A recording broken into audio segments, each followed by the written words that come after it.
அது செய்யக்கூடாது, இது செய்யக்கூடாதுன்னு எனக்கு புரியலையே.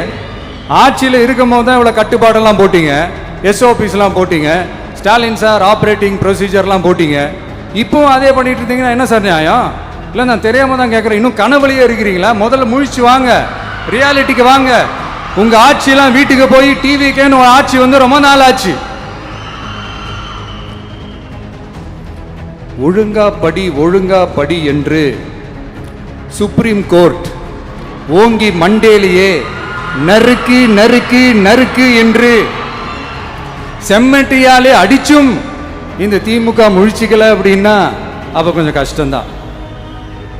வெற்றி தோல்வியெல்லாம் அரசியல சகஜம் சார். அதுக்காகலாம் வெறி பிடிச்சி இந்த பதவி வெறி பிடிச்செல்லாம் அலைய தேவையில்லை. நல்ல விதமாகவே சொல்கிறேன், நியாயமான அரசியல் பண்ணுங்க. ஓ, அதுதான் உங்களுக்கு தெரியாதுல்ல?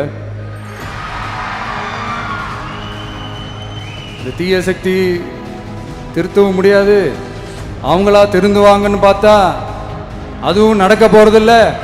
அதனால வரப்போற இடைத்தேர்தலில் மக்களே இந்த தீய சக்தி திமுகவை நல்லா வெச்சு வெளுத்து விடுங்க.